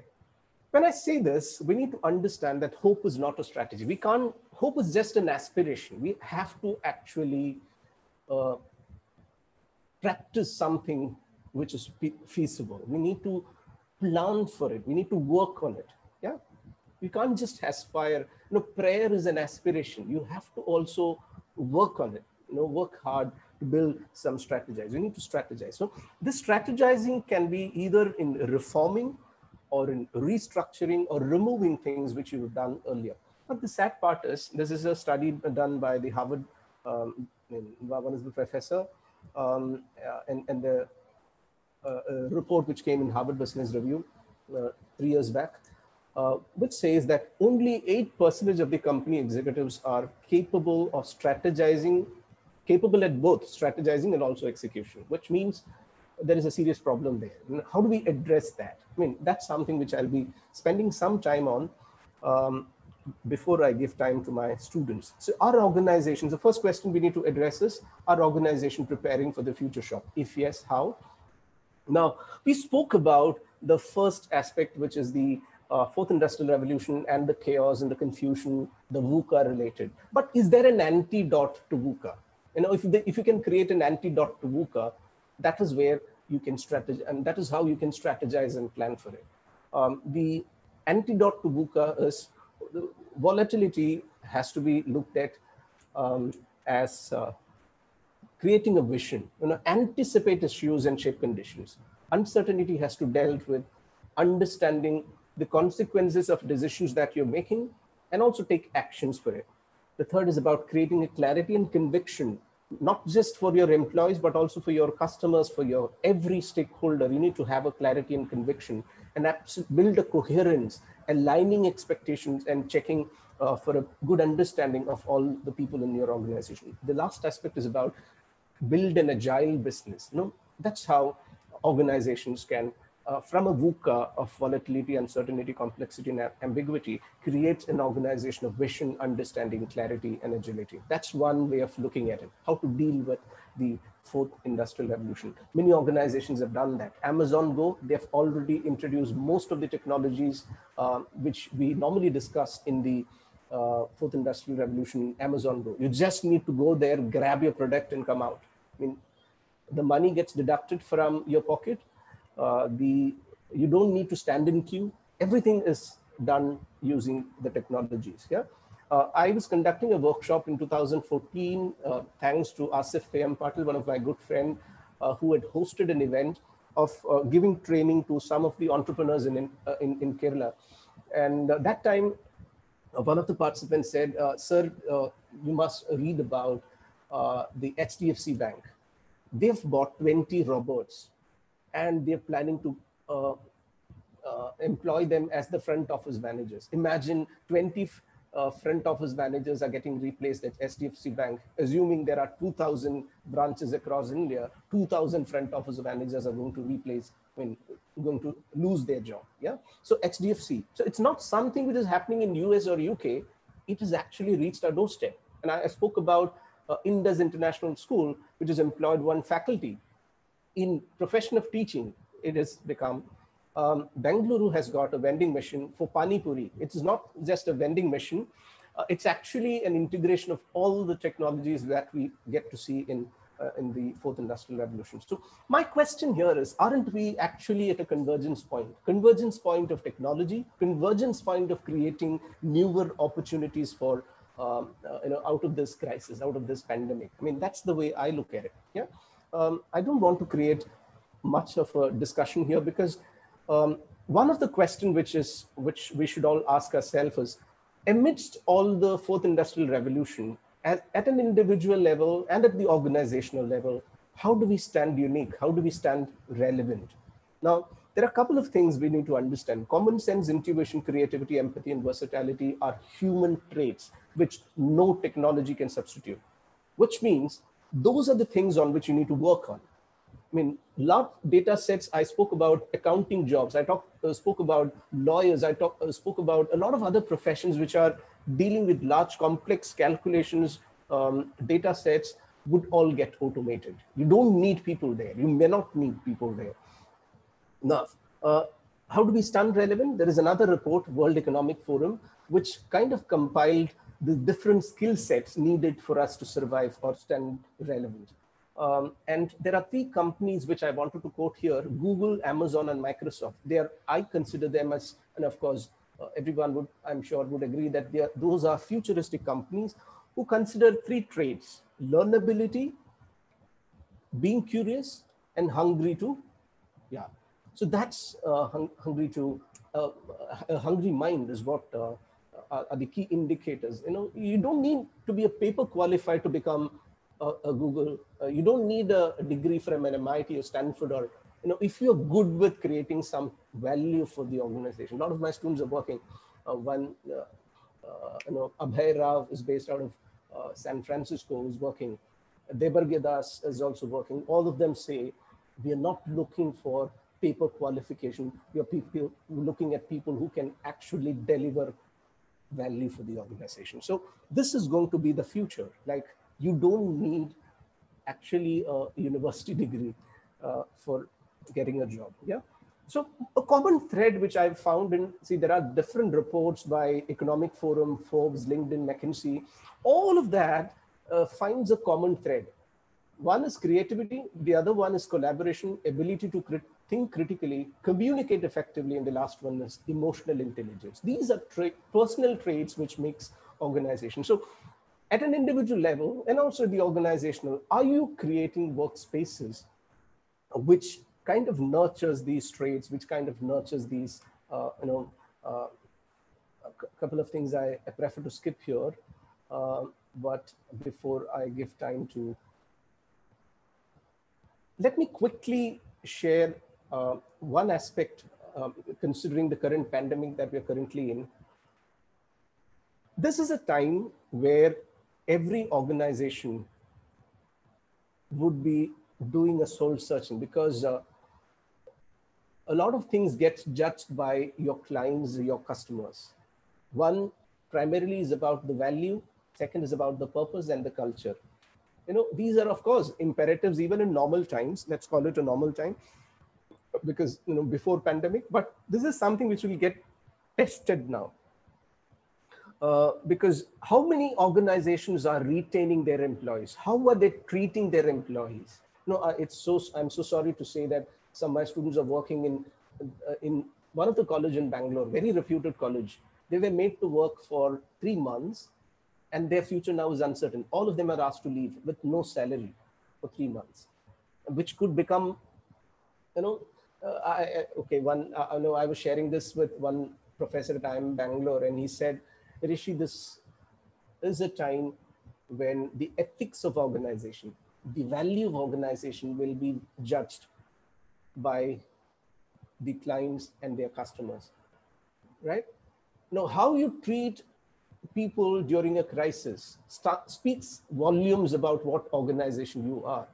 But on the whole, the fundamental principle is the real asset of organization is the people. Everything else is secondary. With people, you can rebuild. Everything else is secondary. Technology is secondary. Infrastructure is secondary. So how you treat your employees amidst all this crisis is something which would get judged during this crisis. So the purpose, what you stand for, and the values that you stand for, and the culture that you kind of nurture to make employees stay united and stand up for a cause would survive this pandemic. Survive this crisis. So I'll just kind of summarize my slide using a few bullet points. Few things are going to be really critical for business organization. One is how you deal with consumer anxiety and employee anxiety. Consumers, whether I'll be getting the same quality of service and product which I was enjoying before pandemic. Employees, whether I'll have my job, you have to deal with it. Second, work from home might become a common norm, because several organizations did research and studies, and the McKinsey report, this was a report by Deloitte, which says that roughly around 40% of the people would prefer continue working from home. So do you have strategies devised? And in fact, I was talking to Professor Ashley, who's a professor at St. Stephen's today morning. I was talking to him, and he said, see, the labor unions are actually in a threat because of the social distancing norms. Will there be collective bargaining? Will there be labor unions, trade unions functioning? How they are going to, and what is their future? We need to have a discussion on that. Similarly, the employees' collective bargaining power would go down because a lot of people would become unemployed, and this work from home option would also give newer revenues for people to look for greener pastures. So work from home, the point which I'm trying to bring in here is work from home might become a new norm. data becomes an important source. Every data that you kind of like, share, comment is getting captured. Let me share one personal example. I booked a ticket to travel to Delhi using Paytm.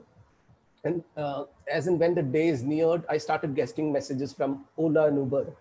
I had never informed that I'm traveling on such and such date. I'm traveling from Christ University, Kampagowda Airport using a cab. But they got to know how. Someone at the back end has sold this data to this company. So data is becoming larger. The data, the larger the money, larger the data, the larger the business. Data is getting captured. Data becomes extremely important in business decision making. That's another big change which is going to happen. Agile business, how quickly you make your decisions is going to, how quickly you transform your business is another decisive factor. Flexibility, adaptability, and agility. 3 aspects would decide the future of organization. Another important thing, the most important thing, is about the changes in consumer behavior. That's going to happen. Now, how many of you, I think you're not able to see me, I'm wearing a t-shirt. Yeah. How many, and because I'm working from home, but how many of us, when was the last time that you all wore a suit or a tie or a shoe? I mean, the demand for those products have come down. As and when our lifestyle changes, our consumption patterns are also change. Our buying patterns will. So consumer behavior certainly is going to change post-pandemic and until it gets resolved. So another thing extremely important is surveillance. I don't want to mention the name of the country because tomorrow I might even get targeted. One country close to China, not mentioning where it is, had captured the data of all their citizens to track the people who are spreading the virus. And they've captured the data of almost every individual, every citizen there. Do you think post-pandemic they would leave that? Which means surveillance of the authorities, surveillance by institutions, surveillance by the government is going to continue for long. Which means there is nothing called private that, just as Mark Zuckerberg had said, in front of technology, all of us are stripped naked. So surveillance is going to continue. Another thing is about the new health norms, face mask, and a lot of other kind of new health norms which has come is going to stay for long.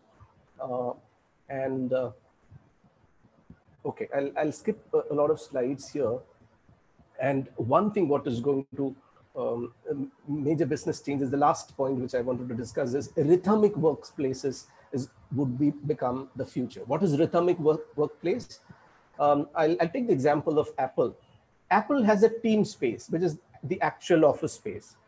They have a me space, which is the work from home. They have an open space. Anywhere you could work from a co-working space, from a park or a lobby or a cafe, anywhere.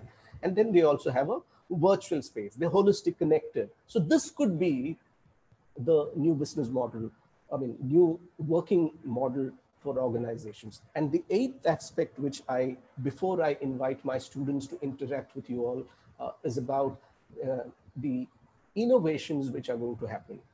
Yeah. How many of you have heard about this? Uber Eats, I'm sure you would have. In Europe, it's quite common. If you've traveled to Europe, stripping is common, pubs are common, naked dance is common. So there were a lot of strippers who were finding it difficult to find an alternative source of income because of social distancing norms. The pubs or the places where you strip use aren't functioning. So what they did is they ventured into Uber Eats. They would go bare breast and deliver the products, which they've partnered with a delivery service, delivery unit, and this is how they did it. It's working wonders with clubs. It's working wonderful. So what I'm trying to say is a lot of business are going to evolve post-pandemic. If you are having an idea which is very creative and innovative, it's also a time for innovation. Let's say, for instance, if you can help somebody convert their conventional brick and mortar business to online business, if you have an expertise, and that is one opportunity, you can create a business model. E-learning is becoming a new trend. That could be another business model. cleaning and sanitizing, on-demand laundry and cleaning. I mean, if you can create such a business model, that could be another business model.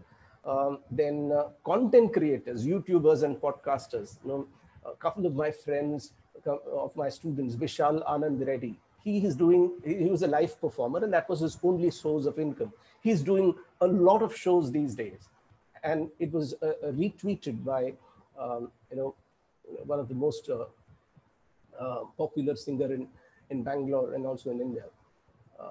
There is another guy called Shankar Patnabhan. He is into podcasting. He does something called the Writers and Geek. That's becoming quite popular because he found them. So those kind of business models are becoming quite common. Now I was referring to Raghu Dikshit. Raghu Dikshit has tweeted Vishal Anand Reddy. So people are creating newer models, newer business ideas are evolving amidst all this crisis. Digital marketing, e-commerce delivery, most of the conventional, traditional business models are, two of my students who are coming are from two different segments. You know, what they will be talking about is their experience of how they dealt with this crisis and what is the future. Yeah, I'll introduce them once I'm done with. So most of the organizations will have to focus on three aspects. That's the future. One is about cloud computing, creating a virtual space where people could work, connect, and create business models. Like we are connected through Zoom platform. Zoom is a beautiful, virtual workspace. Automation and artificial intelligence will become the norm of the day. Resilience and agility, quickly making decisions. Okay, now I would invite Rishav Dubey, who's one of my good students, whom I always say that if I have students like Rishav Dubey or Ayush Malayil, I would never regret the decision of becoming a teacher, because for me, teaching was not a chance, it was a choice. I've made my choice, and that choice I would never regret, because those are the ones who've made a great impact in their life. Rishav is he started this advertising company back in Bangalore about 7 years back, and he's currently employing 20 or 30 plus people. He's just 26, 27. And his client base is kind of Reliance, and you just can't imagine the kind of names. And I often call them and have conversation just to learn a lot, because there are a lot of things that we can learn from our students because they are practicing what we are preaching in the classroom. So I now invite, if Rishav is online, just to come and share your experience is about how this pandemic has been for you, and how you've dealt with your employees, how you're dealing with your clients, and a lot of other things, whatever you wish to share with the participants here. Can we have Rishav? Are you there?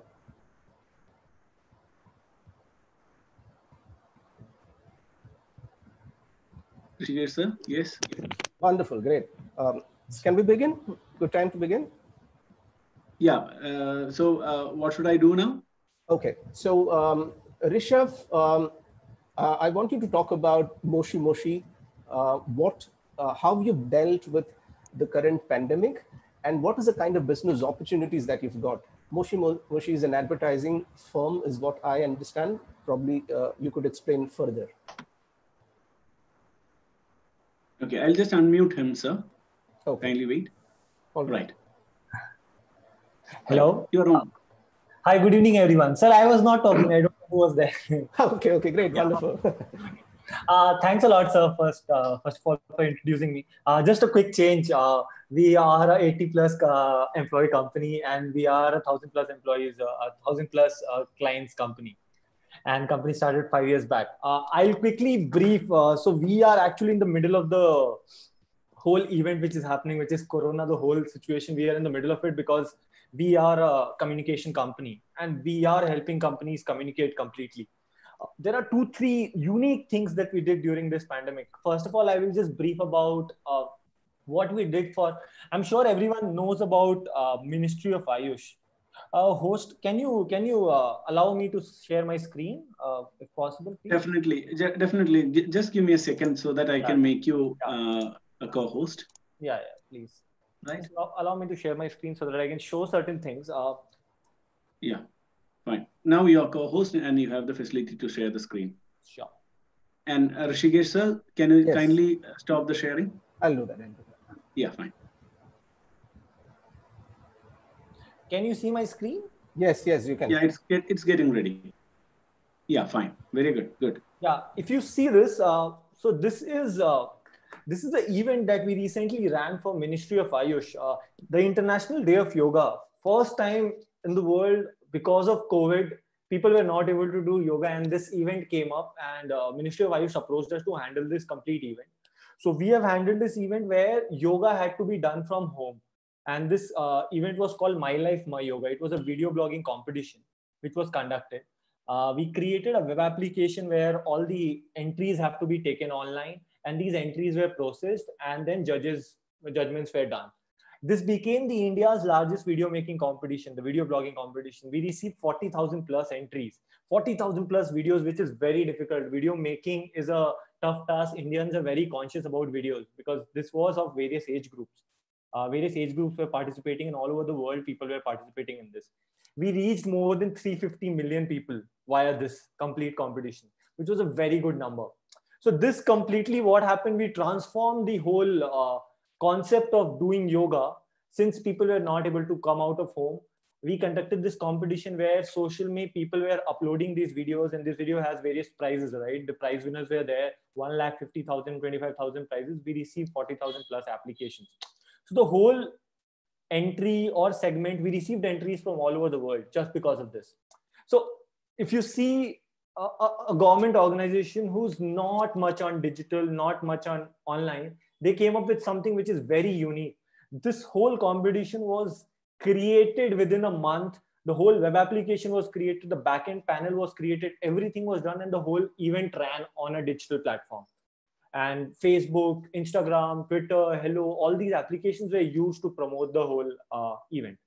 So if you see how the world transformed from a source where we always thought yoga will happen face to face and yoga is more of a physical appearance thing, it happened completely digitally. And this thing was completely held and managed by Moshi. Another thing that I would like to talk about is the current campaign that we are launching all over India. Moshi has already worked with 1,000 plus brands all over the world. We have worked with clients like Ola, Reliance, Zoomcar, ITC, and all these brands. We help these brands communicate. We are launching this new campaign. This is happening tomorrow. This is a nationwide campaign where we are helping brands go online. Sir was briefing a lot of things about products and stuff like that. You need to understand half of the brands who are offline are not very strong on branding. They don't have a very strong brand presence. They don't know what is a brand. We are launching this unique initiative where we are helping brands completely go online. They get a digital plan. We are providing a 360-degree digital solution for the brand. These are few obvious reasons where you have to go online. Your offline inventory is piling up. 500 active online users are there just in India. Shops will need social distancing. Websites don't. Your footfalls are reducing. 68% of buyers are actually searching online whenever they are buying your product, even offline. And there is obvious reason, which is COVID. For sure, all these reasons are there. In this, we are helping brands end-to-end completely do all these things, right from brand consultancy to website to video to photo shoot. We have divided in 3 separate phases and digital marketing. We have already taken hundreds of brands online because of this. And this is how we are completely transforming and we are actually heading this whole event, and we are even getting partnerships. So we are in talks with getting partnerships with Amazon, Dunzo, Razorpay, all these tertiary platforms who are going to help people go online. If I have to go online, I need a website. For a website, I will need a delivery partner. Dunzo will come in. If I want to sell in other platforms, Amazon will come in. If I want to sell in, let's say, if I need a payment platform for accepting payments, Razorpay is going to come in. So we are partnering with various organizations who help companies go online, and we will provide a 360-degree digital plan. And that's how Moshi is growing. And that we are running a lot of, I'll tell you few ads. Sir was telling that he booked Ola, and he booked the flight and how Ola picked him. So this is nothing but custom intent audience. We do something like this. We do every day on a day. This is our bread and butter. We do ads. So just a simple thing. We are running few COVID related ads. All the things that I told you, these are remarketing ads. Whenever you come to Moshi, after that, forever you will be targeted with these ads, and you will see these ads everywhere. Try this once, search for advertising agencies in India or Bangalore. See once Moshi comes in, go to the website and then see for the next 30 days how we will be retargeting you and showing you ads. These are few ads that we are running and we are getting superb response because this is on-face content. I'm telling you 2020 ho chuka hai, lockdown is there, declining sales, active online users. Do you need more reasons to go online? Unlock 1 is 10% of your customers, unlock 2 is 15. It will take time to reach 100, but you can reach 100 directly by going online. Customers have changed their shopping address. Have you? Are you changing? So all these things are content which is related to the brand. So that's what the brand is. To be precise, we are actually heading this whole environment of taking brands online. We have brands coming in who have never used anything apart from WhatsApp when it comes to digital space. We have transformed few brands. I'll tell you a brand which was into surgical equipments and all these products, which was directly supplying B2B, came to us a few months back, and then we have transformed their brand. I will show you their. This is the company, Venus Surgical. This brand came to us with just a logo and they were a B2B brand. We have transformed that brand, created their website. Currently, they have recently launched a thing called a safety kit. So just like you're going to travel, you will need kits and stuff like that. All these things are done by us. The whole website is designed by us. We have done their website. We are doing their digital marketing. And I'm happy to tell you, within a week, we have touched a very good amount of sales just for this brand. We have created their videos and stuff like that. Brands are coming. They are coming back to us with a problem and we are helping them with a solution. And that's how digital is happening. Brands do not have good knowledge about what has to be done on digital because it requires a certain skill set that they don't have. They know good about their business. They don't know good about how selling will happen on digital. And that's how we are coming into picture. And that's how Moshi is helping them. Even if you Wonderful. See this video, all these things are done by us. Rishav, can we wrap up in 1 minute? And we have Ayush also sharing about Ayush. Yeah. Okay. Yeah. So I don't think I have any other thing. If anyone has any questions, please shoot and I'll be happy to answer. Yeah, we'll do that. We'll do that. Yeah, we'll do that towards the end of the session. Yeah. Can we have Ayush now? Ayush Malayil.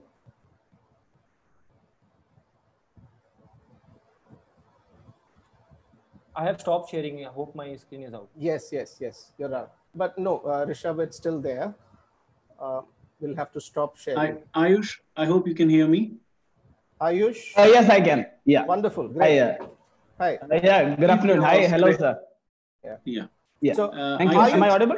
Yes, you are. I'll just quickly introduce Ayush. Ayush also started a venture while he was a student. The first year he started, and he's into selling shawarmas, and he started something very unique, Just Shawarma, which I'm guessing has around close to 20 branches across Bangalore now, and is also planning to expand to other cities. In a short span, the way they've transitioned from a small unit close to our campus to 20 plus, close to 20 branches is something really inspiring. I want you to speak about how you dealt with your employees. What was the crisis management strategies that you had, not just with your employees, but with your finance, but with your branches, everything, logistics. Yes, probably five minutes. Sure, sir. Sure. Thank you so much. It was great to listen to Rishikesh, sir, after a really long time.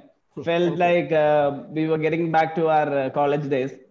All right. So coming to our part of the discussion, we have 26 outlets in Bangalore by the name Just Shawarma. We are catering, means we have a team of 50 plus employees, and we have a group of 15 franchisees as well. As sir gave you the balance of introduction, let me not take much time. All of you should be hungry, going for your lunch. So now coming to the point where sir asked me about how we are facing this pandemic situation. It is indeed a time when all of us, or all businesses, even ourselves, we had to re-strategize or reinvent our businesses. The businesses which is not turning or not adapting to sustainable ways, or not adapting to minimal expenses, minimal cost structures, they are getting affected badly. So God's grace, our concept has always been planned out in a way where the overheads were really low. And that was what, in fact, helped us scale up as well, to the extent that we have scaled up today. Now, current scenario, if you look at it, one of the most important factors that we have had, or which has helped us thrive the situation, is the communication that we have had with all our employees at the first place, and with all stakeholders, including our franchisees, and also with our suppliers or our vendors who provide credit, or who provide the supplies to us. So the communication has been very clear with all the stakeholders involved in the business. We've been having week-on-week communications with all stakeholders. That is one of the reasons, and the good, the relationship that we've had with all our vendors and all stakeholders, including our landlords, everything is something that is helping us to come out of this situation in a phased out manner. We have re-strategized the outlets in terms of putting hold on the operations of certain outlets which were slightly not profitable, even if outlets were bleeding a little bit. We moved quite a few outlets nearby locations where there are supermarkets, basically, because that is the only place where there is crowd gathering in today's scenario. The online business is happening. These are certain changes that we have done, which I am communicating with you all in terms of moving few kiosks. Basically, the outlets which were within the tech parks were not doing well due to this pandemic situation. In fact, there were a lot of them had to be shut as well. To be precise, 6 outlets had to be shut because of the tech parks being shut. So we moved these outlets to nearby supermarkets where we are able to do good revenue. So we had the complete infrastructure. We just transferred the infrastructure from these locations and operating at these locations. Also, there is something in disguise, or, as Sir said, all businesses have to be flexible and dynamic in terms of adapting to the situation and changes. What we did is also simultaneously, so I'll be getting in touch with Rishav as well to help us take it digital. We'll be launching another vertical by the 14th of August, which will be into marinated meats. The brand is going to be called Just Marinated, wherein we will be using live tumbling setups at supermarkets, and the deliveries would happen over the delivery channels like Dunzo, etc. Also, live deliveries means walk-ins and takeaways can also take the products. So those are certain points that is specific to how the pandemic we've been dealing. Is there anything more, sir, you want me to cover? Wonderful. I think you've done justice to what you were expected to. Thank you very much for that. I'll go back to my presentation now. Probably I'll take another 5-10 minutes to just wind up, summarize the ideas that both of them have shared. Can I have the sharing right now? Wonderful. Yeah. So that was Rishav. You can see the one on the left, on the left side of this picture is Rishav and his partner Ajay Botra. They both started Moshi and is doing a brilliant job. For them, yesterday when I spoke to him, he said this is a Christmas time for us because this is when most of the organizations are going online. Yeah. So the other one is Just Shawarma, started by Ayush Malayil. They were the ones with. So what was a basic change which I see more as an academician? What is a basic shift which is happening in organizations? Number one is purpose in words to purpose in action. It's time, your glossy letter, well-written mission statements are good only on, that's not where it should be. You have to take some concrete action. This is a time for that. I think from self-interest, we need to act like a leader. Most organizations are, those who are looking for change, transitions, will have to come up with some strategies which are quite unique, which nobody else can emulate. Competitors to alliance partnership. This is not a time to compete, but to collaborate and cooperate, alliance partnerships. And then purely traditional to relevant products and services which which are recent and which employees actually need. Focus on profit to focus on creating an impact for. That's a broader picture which I wanted to bring in, customer to customer in society. But if nothing has happened, at least this would happen. That's the probably 3 or 4 slides before my final slide. Who led the digital transformation of your organization? It may not be the chief executive officer or CTO. It will be the COVID. I mean, this is bound to happen. That's one thing. And the other thing that, as I've been emphasizing, is most organizations will have to think that life and livelihood matters above profit and balance sheet. Of course, profit is needed. That's, that you're not doing a charity that, but that also, how you deal with your employees, how you maintain customer loyalty also matters even during this crisis. I mean, how you do that is a different ball game. So couple of things before I wind up is, it's a time to reset. It's actually a God-given time to reset, and this reset can happen if I may go with the McKinsey again in 4 different phases: resolving the immediate problems, building resilience, returning back to, if not the normal, the old normal. I mean, I was listening to WHO, the chief of WHO. He said there is no returning back to old normal. It's a new normal world order, so we'll have to return back to that, reimagine the way we are functioning, and also reforming. I mean, that's another brilliant article which companies need to transform how they do it.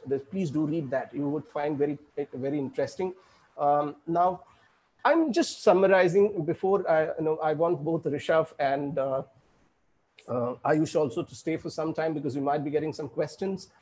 Before I summarize, my question is, are you a dinosaur? That's the kind of metaphorical way of concluding my presentation. What happened with dinosaur? And there's something which is quite strange why it became extinct. Dinosaur is one animal which had a very weak sensory organ. If something happens at the back of its body, maybe something happens at the tail, it takes a lot of time to reach its head, not because of its mammoth size, but because its sensory organs were really weak. So what happened is, it couldn't adapt to the changes that happened around. So what matters actually in change is your adaptability. How quick you respond to the change is something which matters. So this is a time, I think we've been discussing this quite often. This is a time to sit back and reflect on how to change and why we should change and what to change, 4 Ws and 5 Ws and 1X. And those are questions which you have to keep on asking yourself. And with that, I conclude and take time for some questions if there are any. We'll address the questions now. I want both Ayush and also Rishav to come online so that we could do this jointly. I'm guessing Thank you, Rishikesh sir, and I would like to call in Mr. Vikas sir to continue with the session.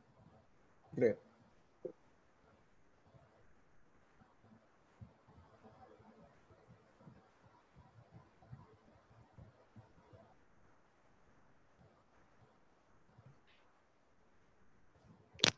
Hello. Hello, sir. Yes, Vikas sir, you're on. Yes, sir, I'm here.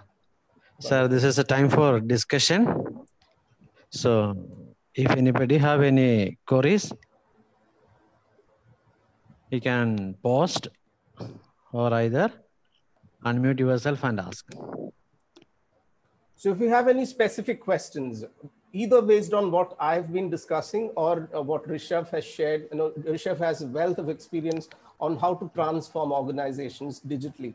Ayush comes with experience of managing around 26 different branches and how he's dealt with his employees, how he's managed his finances, how his logistics. It's not easy at this young age. He's managing 26 different branches. It's not something which we need to discount on. I mean, lots of things we can learn. That's why I always maintain conversations once a while with both Rishav and Ayush. So let's build the conversation. If there is any question, very specific questions. Sir, one Ruben Vincent is raising his hands. All right. So, sir, let Ruben, unmute. I'm trying to. Ruben. Yeah, I'm trying to unmute you, Ruben. Ruben, Yeah. sir, please ask. Yeah, can you hear me, please? Yes, sir, Ruben, sir. Hello. Yeah, this is the question to the second student who spoke, Rishikesh, sir. I want to know what are the HR policies he adopted in his organization during this COVID?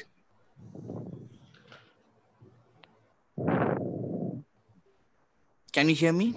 Yes, sir. Yes, sir. Yes, you sir. are. Yes, sir. The Ayush, question is sir. to the second student. What are the HR Ayush. policies Yeah. he adopted during the COVID? Ayush, you have to unmute. Ayush, sir. Ayush has to be. Ayush, Yes, Ayush, yes. I'm Thank trying you. to Thank unmute. you. Yeah, now you're I'm unmuted now. Yes. fine, fine. Yeah, the host has unmuted me. Yeah. So answering your question, so we followed a no layoffs policy during this pandemic situation.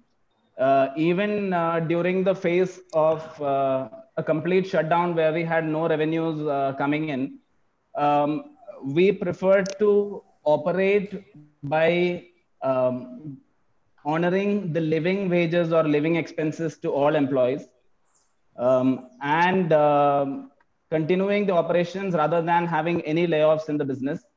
God's grace, till date, it has been continuing in similar pattern. The last month we had to have a 25% cut in the salaries for team members, wherein we ourselves or the managing partners or we the core members of the team, we have taken an almost an 85% salary cut in our salaries. So we are managing things like that with the HR policies.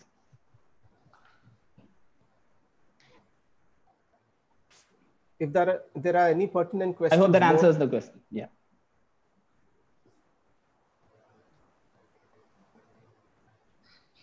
Anything pertinent? Any more question?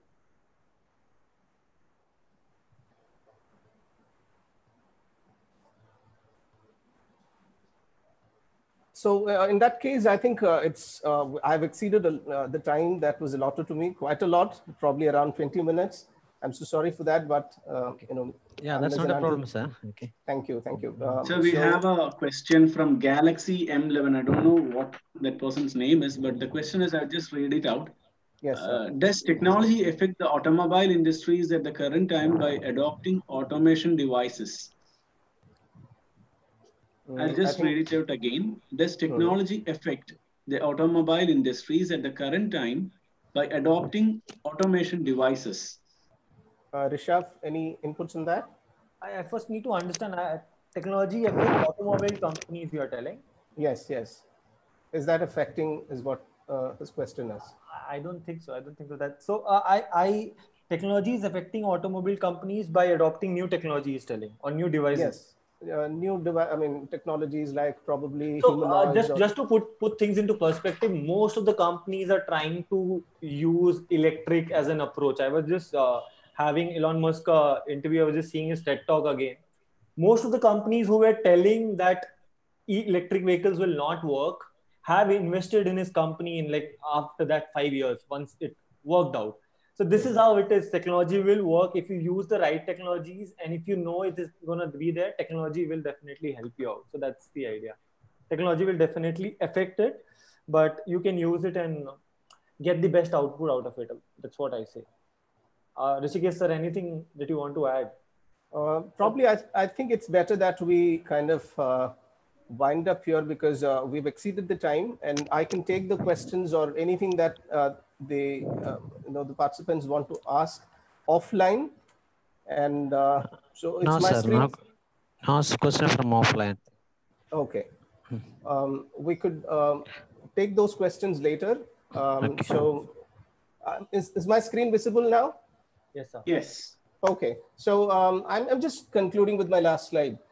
There's a concept called cognitive dissonance, which is if I've created cognitive dissonance in you, I think, I'm just quoting my another favorite professor, OB professor at IIM Kozhikode. If a session ends with a cognitive dissonance, what is cognitive dissonance? You have contradictory views about the same thing. You're confused. I think that's the success of a session, because you will be compelled to read and understand more. So I hope I've created that cognitive dissonance in all of you.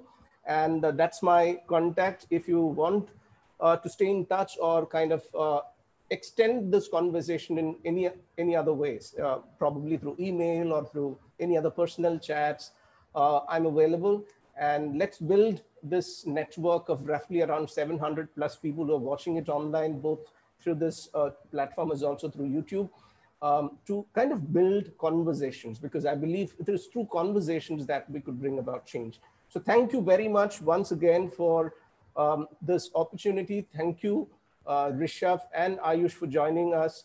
Thanks to all the participants, thanks to the host, to the organization, particularly the management, the principal, and whoever has worked and made this possible. Thanks a lot. Okay, so 1 second. Now I am inviting one of our student coordinator, Mr. Atul Chand, for the vote of thanks. Okay, sir. Okay, so Vin sir, please unmute Atul Chand. Atul, you are on. You can Atul. speak now. Good evening. It's my privilege to propose vote of thanks on this occasion. On behalf of Lissah College and PG Department of Commerce, I express vote of thanks to the honorable delegate authorities who blessed us with their presence and spent their valuable time with us on their busy schedule. First of all, I would like to thank our resource person, Professor Rishikesh KB, for conducting today's webinar. Thank you, sir, for your interesting and informative presentation. Okay. We are really enlightened with your knowledge and presence, sir. And we would also like to thank Mr. Rishav and Mr. Ayush for their business experience. I would like to express our gratitude to Father Jos Melotukochil, CST Director of Lissah College, Dr. Benny Joseph, Principal of Lissah College, Father Bobby Pullolikal, CST Manager of Lissah College, and Father Niju Talachira, Vice Principal of Lissah College, for their motivation and guidance. I would like to thank our beloved HOD, Mr. Vikas George, and our faculty members for their encouragement and cooperation. And we would also like to express our special thanks to Mr. Melvin Thomas, Mr. Subin Varghese, and Mr. Gio Kapan for their technical support and assistance also. We are also happy to propose vote of thanks to all the participants, faculties of Lissah College, and the students who have made this webinar a grand success. We convey our heartfelt thanks to all of you. Thank you. Thank you all once Thank again. Thank you, sir. Thank you, sir. Sir. Okay, now the feedback form is available in our chat box. So all the participants can fill it and send it. So it is available in our chat box, Zoom chat box, for some more time. So you can copy the link from there. And YouTube also, in YouTube comment box also, our feedback form is available. Sir, so, I hope all of us can leave. Rishav, Ayush, me. Yeah, sure, sir. Sure, sir. Thank you on behalf of Commerce Department. Thank you, sir. Okay. Thank you very much. And Lijay sir also, special thanks to Lijay sir also. And thank you, Rishikesh sir, for this wonderful session. Thank you, sir.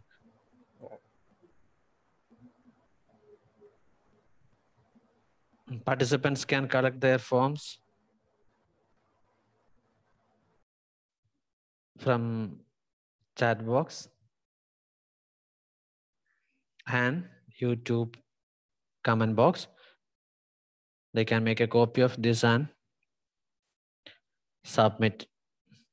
Within 3 hours, your certificate will reach you within 24 hours through mail.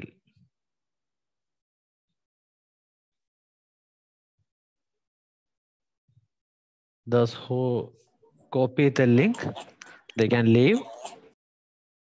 Those who copy the link, they can leave the meeting.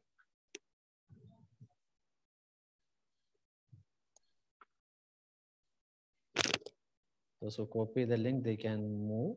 Sorry, they can leave. And by this, we are stopping the live streaming for the YouTube. Yes, sir. Thank you.